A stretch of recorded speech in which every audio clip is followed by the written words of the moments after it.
जय भारती बच्चों। ये कक्षा 9 का हिंदी पद्य साहित्य का इतिहास हम सब पढ़ रहे थे। आज भाग 2 पढ़ेंगे, भक्ति काल। ठीक, आदिकाल पढ़ चुके हैं और आज हम सब पढ़ रहे हैं भक्ति काल। यहाँ देखते हैं भक्ति काल में, भक्ति काल सन 1343 ईस्वी से 1643 ईस्वी तक माना जाता है। ठीक है ना। इसके बाद अब ये जाने, एक सेकेंड, हाँ अब देखते हैं। आदिकाल के समाप्त होते होते देश में राजनीतिक और सामाजिक परिस्थितियां बदल गई थी। ठीक है ना। मुसलमानों का राज्य प्रतिष्ठित हो जाने पर परस्पर लड़ते रहने वाले छोटे छोटे राजा भी अब न रहे। इसी परिवर्तित परिस्थिति में भक्ति भावना का उदय हुआ।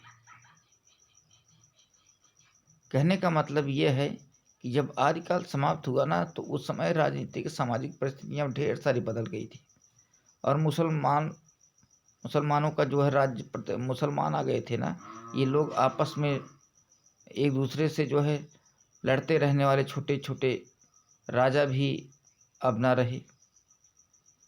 इसी परिवर्तित परिस्थिति में भक्ति भावना का उदय होता है। उसी का नाम पड़ा है भक्ति काल। 14वीं शताब्दी के उत्तरार्ध में इस भक्ति भावना ने हिंदी काव्य को विशेष रूप से प्रभावित किया और भक्ति की कई शाखाओं का विकास हुआ। अध्ययन की सुविधा के लिए इस काल के काव्य को 2 शाखाओं में विभाजित किया जाता है, निर्गुण शाखा तथा सगुण शाखा। प्रथम की ज्ञानाश्री और प्रेमाश्री तथा द्वितीय की रामाश्री और कृशाश्री, 2 उपशाखाएं हैं। भक्ति काव्य यहाँ आप देखें, भक्ति काव्य 2 भागों में बटा है, निर्गुण भक्ति काव्य धारा, सगुण भक्ति काव्य धारा। निर्गुण भक्ति धारा भी 2 भागों में बट गई है, एक ज्ञान मार्गी काव्य, प्रेम मार्गी काव्य। इसी तरह सगुण भक्ति काव्य धारा भी 2 भागों में बटी, एक राम काव्य और एक कृष्ण काव्य। निर्गुण भक्ति शाखा, आइए पढ़ते हैं कि निर्गुण भक्ति शाखा किसे कहेंगे।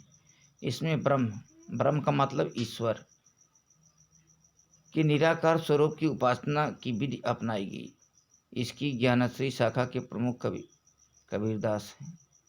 अन्य प्रसिद्ध कवियों में संत रैदास, जिनको रविदास के भी नाम से जाना जाता है, नानक हैं, दादू हैं, मलुकदास हैं, धर्मदास हैं और सुंदरदास हैं। इन भक्तों ने साधना के सहज मार्ग को अपनाया तथा जाति पात, तीर्थ व्रत आदि बाह्य आडंबरों का विरोध किया। इनकी रचनाओं में साहित्यिक सौंदर्य चाहे उतना अधिक न हो, किंतु भाव की दृष्टि से वे अत्यंत समृद्ध व प्रभावोत्पादक हैं। इनकी भाषा पंचमेल खिचड़ी है। आगे देखते हैं। निर्गुण शाखा की दूसरी उपशाखा प्रेमाश्री के नाम से प्रसिद्ध है। इसे पल्लवित करने का श्रेय सूफी मुसलमान कवियों को है। इन कवियों ने लोक प्रचलित हिंदू राजकुमारों तथा राजकुमारियों की प्रेम गाथाओं को फारसी की मसनवी शैली में बड़े सुंदर ढंग से प्रस्तुत किया है। इनकी कविताएं दोहा तथा चौपाई छंदों में हैं। प्रेम की पीर, विरह की वेदना,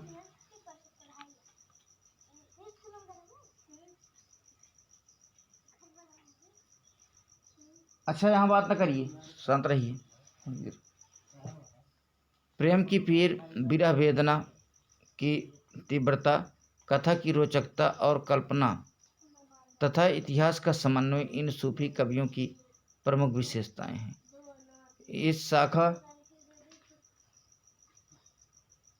इस शाखा के सर्वश्रेष्ठ कवि मलिक मोहम्मद जायसी हैं, जिनका पद्मावत आख्यान काव्य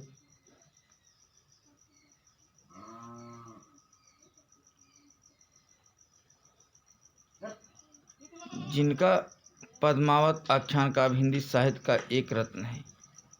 इस परंपरा का यह सबसे अधिक प्रसिद्ध ग्रंथ है। इसकी कहानी में इतिहास तथा कल्पना का योग है। चित्तौड़ की महारानी पद्मिनी या पद्मावती तथा राजा रत्नसेन की कहानी इसमें प्रस्तुत की गई है। इसमें लौकिक आख्यान द्वारा पारलौकिक प्रेम की व्यंजना है। जायसीकृत पद्मावत की भाषा अवधी है। आचार्य रामचंद्र शुक्ल के शब्दों में अवधी की खालिश बेमेल मिठास के लिए पद्मावत बराबर याद किया जाएगा। ठीक है।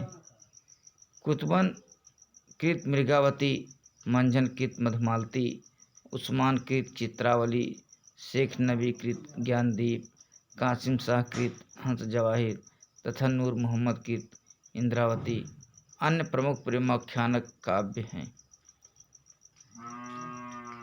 ठीक है।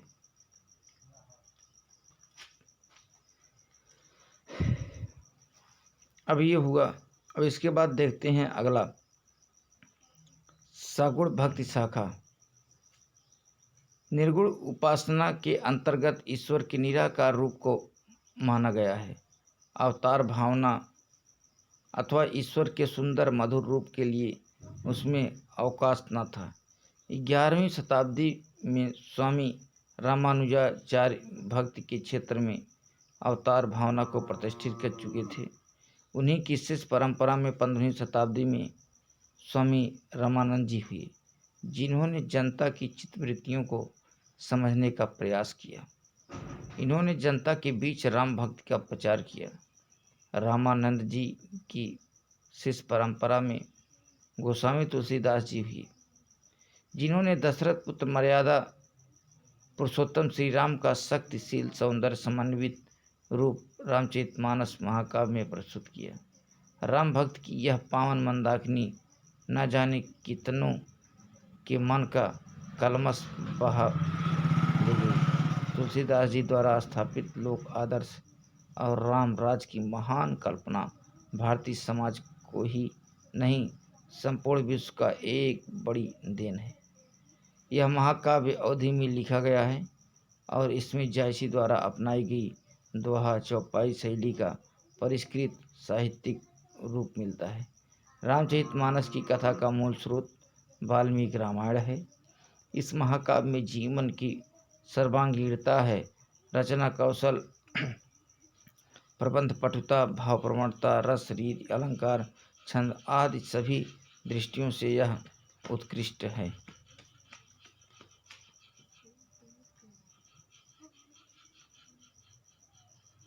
अगला देखते हैं, काव्यकृति है। तुलसी की रचना का उद्देश्य लोक मंगल की साधना है। उन्होंने मर्यादा पुरुषोत्तम भगवान रामचंद्र के लोक संग्रही चरित्र को काव्य का विषय बनाकर भारतीय संस्कृति, समाज और साहित्य को शक्ति प्रदान की। सगुणोपासना की दूसरी शाखा कृष्णाश्रयी शाखा कहलाती है। इसके अंतर्गत श्री कृष्ण की पूर्ण ब्रह्म के रूप में प्रतिष्ठा हुई। कृष्ण भक्ति के प्रवर्तन का श्रेय श्री वल्लभाचार्य को है। ये अपने आराध्य श्री कृष्ण की जन्मभूमि में रहे और इन्होंने गोवर्धन पर्वत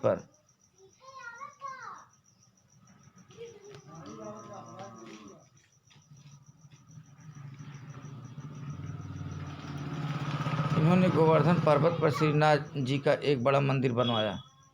कृष्ण भक्ति शाखा के उत्कृष्ट कवि सूरदास हैं, जिन्होंने कृष्ण लीला के मधुर पद गाकर प्रेम और संगीत की ऐसी धारा बहाई जिसमें डुबकी लगाकर जनता का हृदय आनंदमग्न हो गया। सूरदास कृत सूरसागर हिंदी साहित्य की अक्षय निधि है। साहित्य लहरी और सुर सारौली भी इन्हीं की रचना कही जाती है। सूरसागर के अंतर्गत 1.25 लाख पद रचने की बात कही गई है, पर लगभग 10,000 ही पद मिलते हैं। इसमें विनय, बाल लीला, गोचरण, गोपी प्रेम, भ्रमर गीत आदि से संबंधित बड़े